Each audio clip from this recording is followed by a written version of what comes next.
ikhwah itu saudara. Kalau ukhuwah itu persaudaraan. Halo. Jadi ukhuwah itu persaudaraan. Mungkin sampean sering dengar istilah ukhuwah Islamiyah. Itu artinya apa? Persaudaraan yang diatur oleh syariat agama Islam. Jadi bukan hanya persaudaraan sesama umat Islam. Selama ini mungkin pemahaman sampean ukhuwah Islamiyah itu persaudaraan antar sesama umat beragama Islam. Kurang pas. Karena jangkauan arti dari ukhuwah Islamiyah itu universal, luas. Persaudaraan yang diatur oleh syariat agama Islam. Jadi menyangkut semua jenis persaudaraan. Persaudaraan dengan sesama umat Islam, persaudaraan dengan umat beragama lain, persaudaraan dengan siapapun, bahkan persaudaraan dengan binatang, dengan tumbuh-tumbuhan, dengan lingkungan. Itu masuk ukhuwah Islamiyah. Allahumma sholli ala Muhammad. Dan memang sesama mukmin itu saudara. Nabi menggambarkan kalbunyanil wahid yashuddu ba'duhum ba'dah. Sesama umat Islam itu seperti satu bangunan, seperti sebuah bangunan di mana komponen-komponennya antara yang satu dengan yang lain saling mengaitkan, saling menguatkan. Allahumma sholli ala Muhammad. Umat Islam itu ibarat bangunan. Maka umat Islam itu ada yang model batu, ada umat Islam model pasir, bahan bangunan dulu. Mbora dikatakan nongok. Ada umat Islam model kayu, ada umat Islam model besi kayak ireng kayak wong. Ada umat Islam model semen, lembut, tapi nek beripat perih. Nah, fungsinya juga beda-beda. Ada yang berfungsi sebagai pondasi. Ini para ulama, para kiai. Ada yang berfungsi sebagai atap. Ini para pemimpin yang menaungi dan mengayomi bawahannya. Ada umat Islam yang berfungsi jadi tiang. Ini perempuan, wong itu tiang. Mula an-nisa imadul bilad. Wanita itu kan tiang negara. Kalau laki-laki kan hanya tiang jaler, nggih. Nah, itu. Nah, namanya bangunan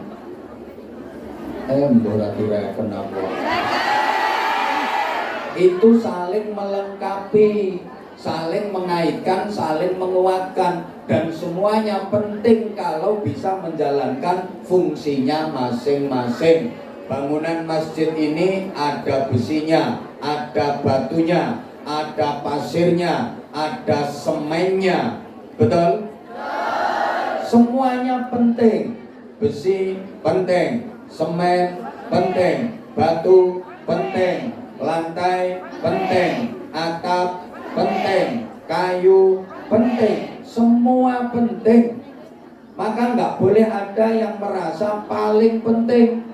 Kalau sampai ada yang merasa paling penting, mungkin satu, bangunannya jadi nggak indah. Dua, ambruk. Contoh, besi merasa paling penting karena dia merasa punya jasa yang besar. Bangunan berdiri kokoh dan kuat itu jasanya besi. Akhirnya besinya kepengen kelihatan. Waktu yo pengen ketok, semen yo pengen ketok, bangunannya pating serongat, bisa-bisa ambruk.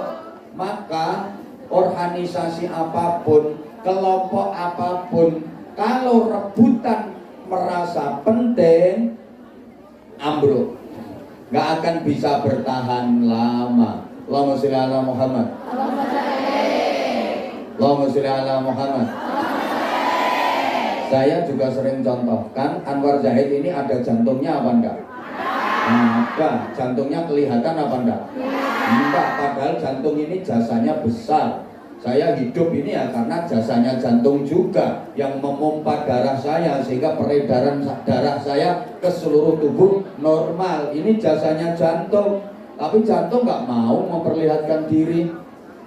Andaikan jantung merasa jasanya besar terus pengen kelihatan manggon yang batuk mentol, paru-paru merasa punya jasa pengen ketok manggon yang dengkul, gak rupa-rupa uang saya. Maka ayo dalam beramal beribadah kita latihan ikhlas, gak harus kelihatan.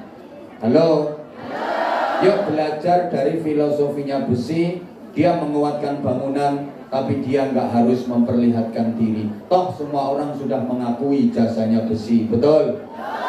Belajar dari filosofinya jantung, paru-paru dan organ-organ tubuh kita yang jasanya besar untuk tubuh kita, tapi dia juga nggak ingin memperlihatkan diri.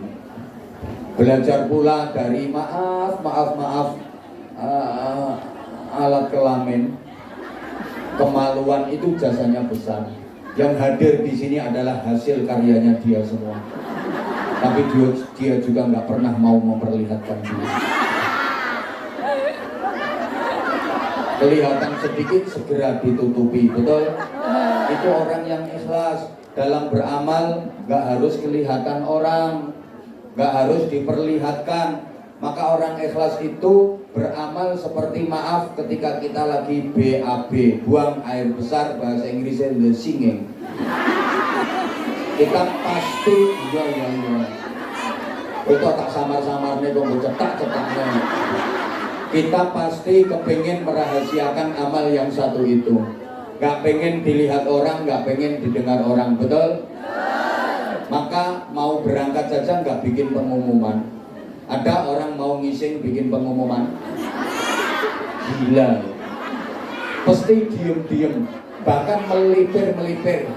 Kalau bisa jangan sampai kelihatan orang. Pamit aja sungkan. Begitu masuk, pintu mesti ditutup rapet. Jangan sampai ada lubang yang bisa diinceng dari jaba. Harus ketutupan, jangan sampai kelihatan orang, betul? Begitu posisi duduk, doprok, posisi siap, keran air dibuka. Tujuannya supaya bunyi air keras, grojok, dan aman, tidak terdengar bunyi pret. Itu amal rahasia, jangan sampai kedengaran orang. Walaupun keluarnya alot, bar mangan jambu kluthuk kayak pirang-pirang, kita juga tahan, ngedene gak bengok-bengok. Jangan sampai keluar suara. Gak ada orang gitu kok langsung, waduh, aku ngedin bola-bola, bukan metu. Gak ada. Orang gila. Gak ada. Setelah selesai, monggo. Setelah selesai, cewek bersih, kita keluar, kita juga nggak akan menceritakan itu kepada orang lain. Apa ada orang nggak ngising cerita, Mbak, aku mau metu pitu, Mbak. Sing papat belantong, dawa-dawa melungker, sing telu merengkel nggak ada. Itu orang gila. Itu gambaran orang yang beramal seperti filosofinya akar. Jasanya besar untuk pohon, dia mencari air agar pohon itu hidup. Kemudian pohon tinggi, besar, keluar daunnya, keluar bunganya, berbuah, rasanya manis, semua orang memuji. Pohonnya kuat, kokoh, daunnya rimbun, bunganya indah, buahnya manis. Yang dipuji orang, pohonnya, daunnya, bunganya, buahnya, akar sama sekali nggak disebut, tapi dia tetap sembunyi di dalam tanah. Dia nggak pengen memperlihatkan diri karena akar sadar kalau dia bermetungul, berngetol, berbejudul, pohon itu pasti akan doyong. Bahkan kalau berjudulnya kokean, pohon itu bisa ambruk. Betul? Itulah nilai keikhlasan. Mudah-mudahan panjenengan semua tadi yang beramal benar-benar ikhlas, sehingga sedekah panjenengan itu bisa menjadi benteng dari siksa kubur, menjadi penyelamat dari siksa neraka. Nggak usah kenceng-kenceng aminnya, wong cuma $5. Lo ngono kuwi to. $5 ya amine bauan terus. Iya. Iki alasane wong pelit ya ngono kuwi. Alasane wong pelit, pokoke nek Surakarta sing penting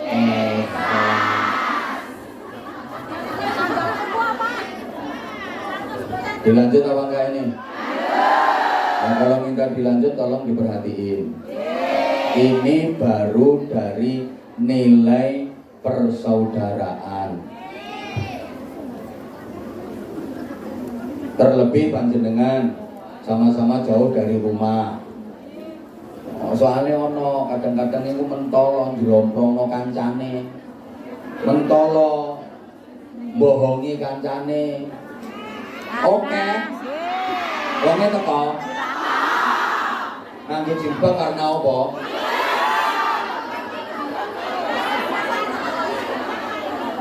Kok mentolo wong podo-podo. Oh, iki sing ngomong podo-podo babu. Mbok yo genten nulung. Oh iya, alhamdulillah babu rasa PNS penuh sesak.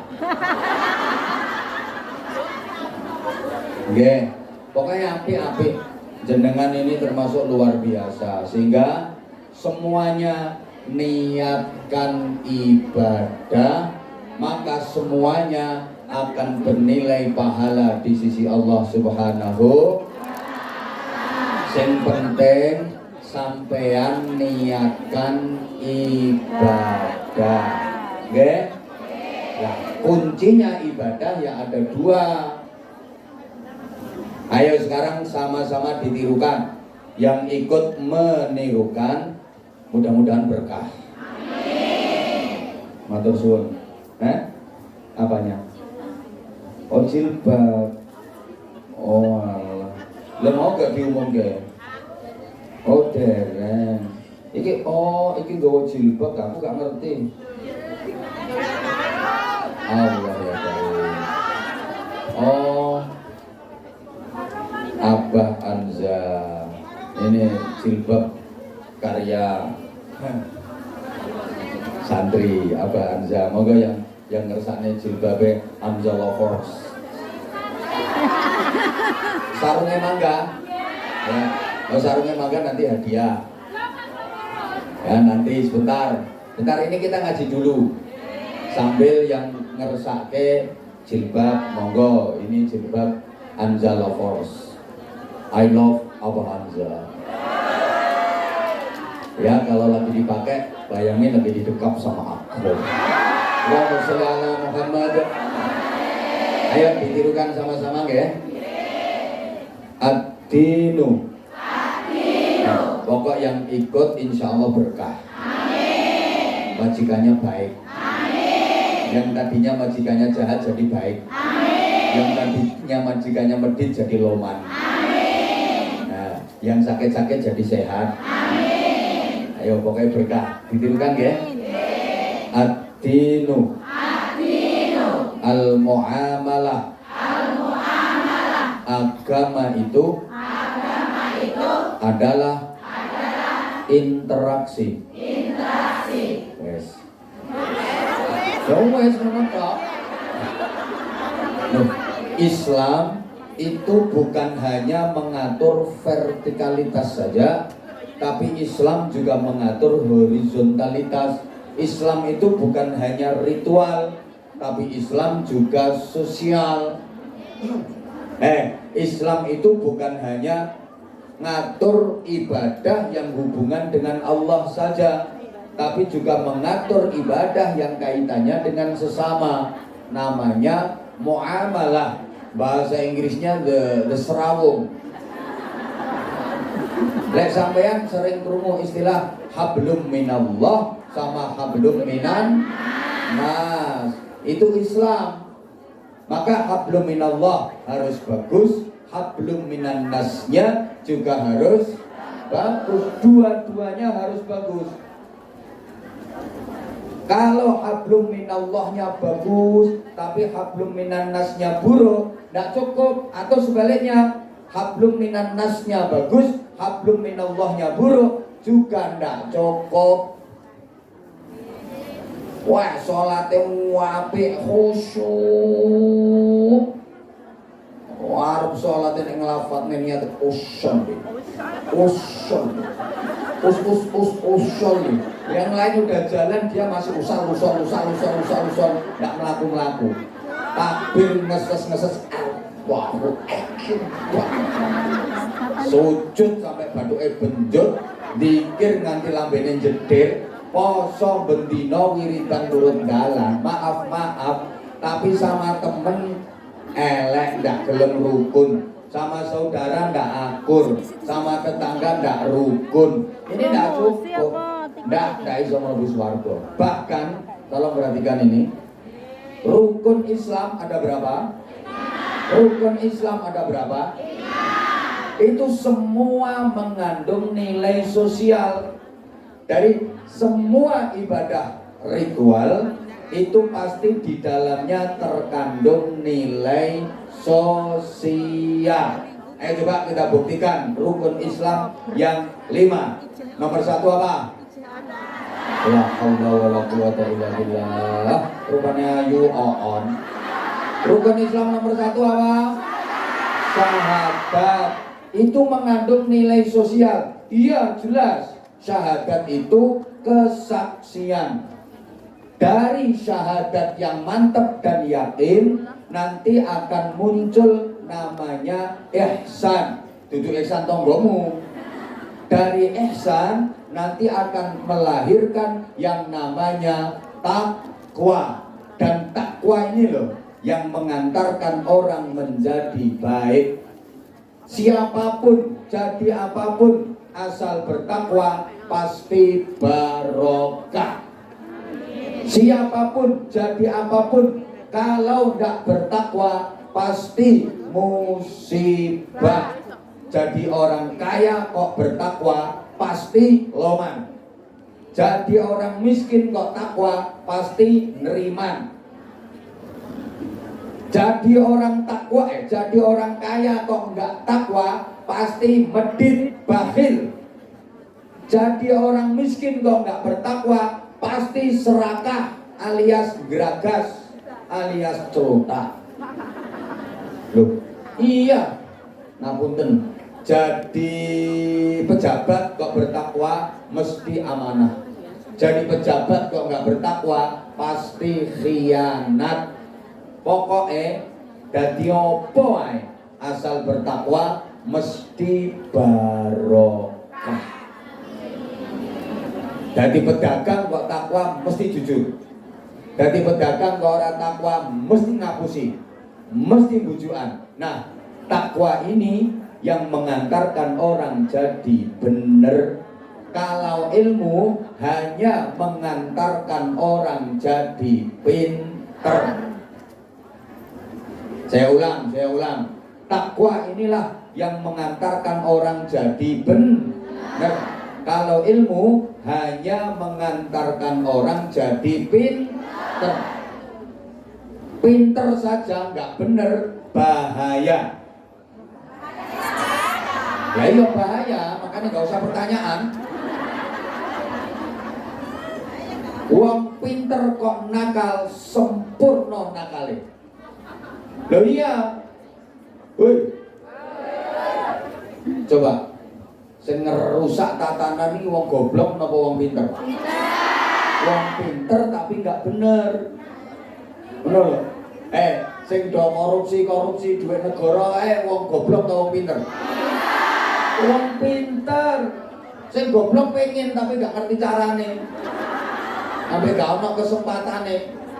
Makanya sekali lagi, orang pinter itu kalau nggak takwa bahaya. Lah yo bahaya. Oh itu umum pertanyaan gak bahaya, tadi wis umum. Mulane langsung jawaban, nggak usah pertanyaan. Nggak usah soal, langsung jawaban. Uripmu susah yang mergo kakean soal. Loh iya, uang urip susah yang mergo kakean soal.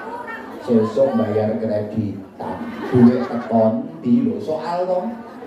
Saudara urip susah itu kakean pertanyaan, kakean soal. Hidup ini jangan terlalu banyak bikin pertanyaan, jangan terlalu banyak persoalan, tapi berusahalah bikin jawaban, solusi, bukan pertanyaan. Nggih? Nggih? Masya Allah, wong pinter iku nek gak takwa ngerusak tatanan. Sembarang barang bukan tatanan. Lho iya toh? Lho maling ini kadung pinter hasilnya triliunan. Dan itu enggak konangan, pinter. Gak usah kaya to ngrasani wong. Ya kaya to maling-maling sing pinter. Itu saja di mana-mana masih dipanggil yang terhormat. Padahal bajingan tengek. Lah nek maling goblok iki paling sing dicolok pitik. Iki pitike urung kecekel wong wis kecekel sik. Memang pinter itu penting karena kapanpun dan dimanapun orang pinter selalu dibutuhkan. Gini apa nggih? Sampean punya HP rusak, sampean nyari wong goblok atau nyari wong pinter? Wong pinter sing iso nyervis. Sepeda motor, mobil macet, yang dicari bukan orang goblok tapi orang pinter. Dimanapun, kapanpun selalu dibutuhkan. Makanya kula sering ngomong, wong pinter itu sering dapat omongan monggo, tapi nek wong bodoh sering dapat omongan ojo. Loh iya, kalau orang pinter itu sering dapat kata-kata silahkan, monggo. Tapi kalau orang bodoh sering dapat kata-kata jangan, ojo. Ada acara, kursi masih ada yang kosong, orang pinter datang, saya duduk situ ya, silahkan, monggo. Mesti panitiane seneng, oh pinter kok. Coba nek wong goblok kok, aku tak lungguh kono. Ojo, nggonmu dongsong ngisor gedang kono. Habis kayak gini loh, kayak gini ada ramah tamah di situ. Terus ada orang pinter datang, aku ikut makan ya, monggo silahkan. Coba sing goblok, aku lesu melok mangan. Ojo, engko wae ngenteni sisane. Kayak gini loh misalnya, saya nggak hadir, acaranya jamaahnya udah nggak terus ngumpul, jamaahnya udah ngumpul, terus penceramahnya nggak datang, terus ada ustadz, ada kiai, terus loh kok nggak ada yang ngisi ceramah, undur nggak bisa datang, ya maaf ya saya yang ceramah, monggo Pak Ustadz, monggo silakan seneng. Terus ada wong goblok nyak, aku tak munggah ya tak ceramah, ojo mudun tak pelorot katokmu. Tapi jangan hanya pinter, harus benar. Nah, yang mengantarkan orang jadi benar itu tak. Ya. Oke, ini baru syahadat. Rukun Islam kedua apa? Sholat. Ada nilai sosialnya. Jelas, sholat itu tanha anil fahsya'i wal munkar. Mencegah manusia dari perbuatan keji dan perbuatan keji, perbuatan mungkar itu merugikan sesama, merugikan sosial, merugikan banyak orang. Kalau sholat kita benar, maka secara otomatis yang fahsya, yang mungkar akan hilang. Berarti itu nilai sosialnya, sehingga sering diisyaratkan ketika salam kita toleh kanan, toleh kiri. Assalamualaikum warahmatullah, toleh kanan. Assalamualaikum warahmatullah, toleh kiri. Sampai saya kini salam saya toleh kan? Ya terus itu ada orang, nggak ada orang tetap noleh ya. Kalau pas gak ono wong gak gelem noleh meteng ngene, tetap noleh. Itu kan filosofinya apa? Assalamualaikum warahmatullah, menebar keselamatan, kesejahteraan kepada kanan dan kiri. Siapapun yang ada di samping kanan dan kiri saya, mudah-mudahan selamat dapat kasih sayang Allah. Ini sosial. Allahumma sholli ala Muhammad. Kemudian rukun Islam yang ketiga apa? Zakat. Jelas kalau zakat ada nilai sosialnya, jelas. Berbagi rezeki kepada sesama, termasuk panjenengan tadi. Alhamdulillah, masya Allah. Saya juga matur suwun, ini udah ada beberapa yang ngasih infak. Nah, nanti setelah doa saya beri kesempatan lagi panjenengan nanti setelah doa, oke? Nanti siapno saya ingin ben ora ruwame kok. Oh, sampun, saya medit ya sampun. Mungkin ada yang mau nitip wakaf, nanti monggo saya buka kesempatan lagi nanti setelah doa. Nah, jelas berbagi kepada sesama. Bagi-bagi duit eling Gusti Allah. Ono bagi-bagi duit, bagi-bagi apa ora eling Gusti Allah ki mbah calon apa ngono biasa. Yang keempat, apa rukun Islam yang keempat? Puasa. Nilai sosialnya jelas nilai sosialnya. Dengan berpuasa merasakan lapar, haus, dahaga, capek, lempok, payah, kita akan merasa kayak gini ya deritanya orang miskin, sehingga tumbuh kepekaan sosial yang tinggi, solidaritas kita kepada fakir miskin. Wayang poso lho sampean ngrasakno lapar, ngelak, capek, lempok. Oh kaya ngene yo rasane dadi wong orang duwe. Akhirnya tumbuh semangat untuk berbelas kasih kepada mereka. Jujur, para jamaah, mbak-mbak jujur, termasuk salah satu yang menjadi motivasi saya, inspirasi saya untuk merawat anak-anak yatim di pendidikan pesantren gratis itu, termasuk Fukara, itu ya karena pengalaman hidup. Saya juga mulai kecil sudah ditinggal ibu saya. Saya merasakan bagaimana butuhnya kasih sayang, bagaimana orang-orang yang berkekurangan dari segi materi, mereka juga sangat membutuhkan pendidikan. Karena ilmu pendidikan itu bukan hanya konsumsinya yang berduit saja. Yang miskin juga berhak untuk belajar. Yang miskin juga berhak untuk mendapatkan fasilitas pendidikan yang layak. Itu diantara yang menginspirasi saya. Sehingga saya mohon maaf kalau mungkin saya ke Hongkong ngemis kepada panjenengan, cuma justru saya kepingin membantu sampean agar tidak salah tasarruf. Saya itu sesungguhnya pengen kasih surprise saja. Sungguh nanti di akhirat sampean itu akan kaget. Sampean disuguhi pahala yang sampean nggak nyangka. Loh malaikat, ini kok saya dapat pahala bangun pesantren? Kapan saya bangun pesantren? Ini saya kok dapat pahala nyantuni yatim, merawat yatim, membiayai yatim. Kapan saya membiayai yatim? Saya enggak kok. Akhirnya sama malaikat dijelaskan, kamu dulu kan pernah kerja di Hongkong? Iya. Kamu kan pernah ikut ngaji? Iya. Pas waktu ngaji Anwar Zaid kamu kan ikut? Iya. Nah itu kamu kan ngasih duit? Iya. Nah itu duitnya kan untuk bangun pesantren, untuk anak-anak yatim. Masya Allah, sekarang jadi pahala ini. Iya.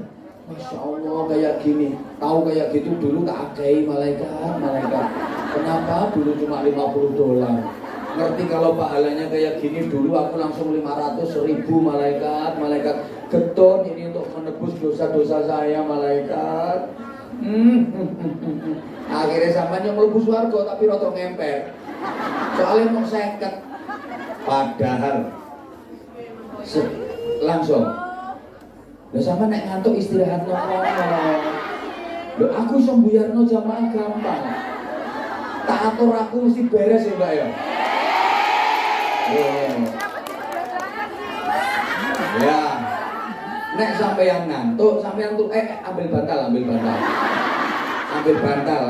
Ini mau tidur. Ya, ini sebentar. Lah ya makanya bebene kloso. Gini. Wes ganggu. Jadi ini saya pengen kasih surprise panjenengan nanti. Ya, kemudian yang kelima haji ya. Jelas nilai sosialnya luar biasa. Nah, karenanya mari kita akhiri dengan doa sarung. Di sarungnya. Sarungku tadi mana? Mana tangguh sih. Sarung 5, mana tadi sarungnya? Allahumma sholli ala Muhammad. Ya, tapi aku bawa sarung kok. Tak gorengnya nanti sarungnya. Oh, panitiane yang